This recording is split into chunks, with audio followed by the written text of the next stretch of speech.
سلام، وخت مو په خیر. ستاسې د روغتیا په هیله.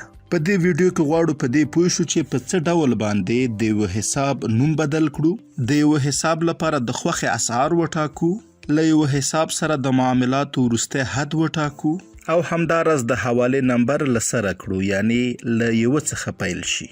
د دغه چارو د ترسره کولو لپاره په لومړی کې ایگزیکټ سیستم پرانیزو او وروسته خپل ډیټابیس خلاصو. د ډیټابیس له خلاصولو وروسته او کله چې عمومي پاڼې ته راغلو، په دغه برخه کې په صرافانو باندې کلیک کوو. کله چې دغه برخه پرانیستل شو، یو حساب ټاکو، د مثال په ډول باندې د زاهد کابل حساب. کله چې دغه حساب مو خلاص کړ، غواړو چې نوم بدل کړو. راځو په دغه برخه کې په تنظیماتو باندې کلیک کوو او کله چې دغه پاڼه پرانیستل شو، موږ کولی شو نوم بدل کړو. مثلا لیکو صرافی زاهد کابل او که اړتیا وه کولی شو په نورو برخو کې لکه شمیره او د حساب څرنګوالي کې هم تغییرات راولو. مثلا له دې ځایه ټاکلی شو چې دا پیرودونکی دی که صراف. په پای کې په سمولو باندې کلیک کوو چې د دغه چارې د ترسره کولو سره موږ وتوانېدو د دغه حساب نوم بدل کړو. په بله برخه کې روزنامچې ته راځو او غواړو چې یو شمیر پیسې خپل حساب کې ټولې کړو. کله چې موږ د پیسو په ځای کې د پیسو مقدار ولیکو، مخامخ ګورو چې په اتومات ډول باندې افغانۍ انتخاب شوي دي. موږ د دې لپاره غواړو دغه افغانۍ په ډالر واړو چې د دغه اکاونټ سره اکثره معاملات زموږ په ډالرو دي. د دغه چارې د ترسره کولو لپاره راځو بیا هم په تنظیماتو باندې کلیک کوو.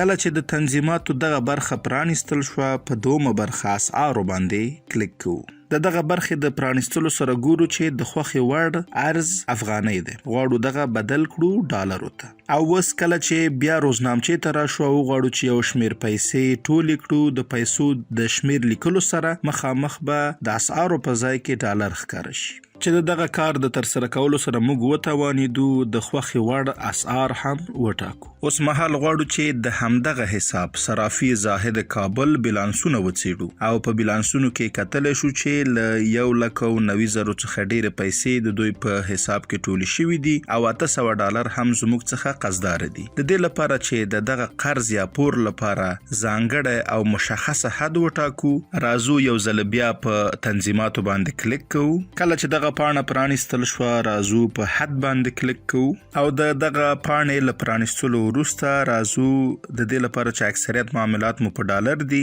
ډالرو برخه کې حد ټاکو چې 50,000 ډالر غواړو دغه حد د پور اخیستلو یا د قرض لپاره وټاکو. د دغه چارې له ترسره کېدو وروسته بیرته دغه پاڼه بندوو او بیا راځو روزنامچې برخې ته. د مثال په ډول باندې د پیسو په برخه کې 6,000 لیکو او کله چې په خوندي کولو باندې کلیک کوو، نو سیستم موږ ته وایي چې د قرضدارۍ وروستی حد د دغه حساب سره 50,000 ډالر دی او له هغې ډیر تاسو نشئ کولی دغه حساب ته قرض ورکړئ. د دغه کار د ترسره کولو سره موږ وتوانېدو چې د دغه حساب لپاره یو مشخصه حد هم وټاکو. په بله برخه کې غواړو چې د حوالې نمبر له سره تنظیم کړو، خو مخکې له هغې راځو او ګورو چې د راتللو او لیږلو حوالې نمبرونه کوم ځای ته رسیدلي دي. کله چې په راتللو باندې کلیک وکړو، ګورو چې دغه حوالې شمیره 8 ته رسیدلې ده او د لیږلو بیا 9 ته رسیدلې. د مثال په ډول باندې موږ غواړو چې صرف د راتللو حوالې نمبر له 1 څخه پیل شي. د دغه چارې د ترسره کولو لپاره یو ځل بیا په تنظیماتو باندې کلیک کوو. کله چې دغه برخه پرانیستل شوه،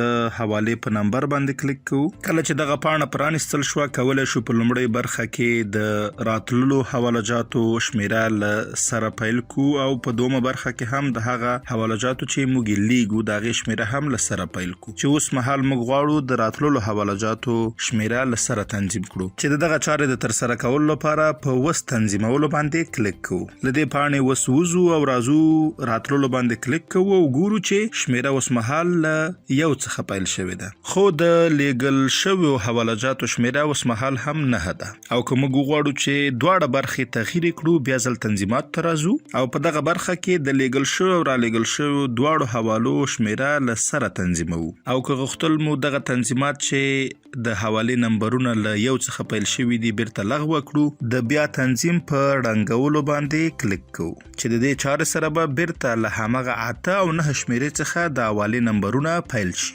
له پاملرنې مو ډیره زیاته مننه. که غواړئ چې په دې اړه لا ډیر معلومات ترلاسه کړئ، د ایگزیکټ سیستم له ټلګرام ګروپ، یوټیوب چینل او همداراز دغه سیستم له ویب سایټ څخه لیدنه وکړئ.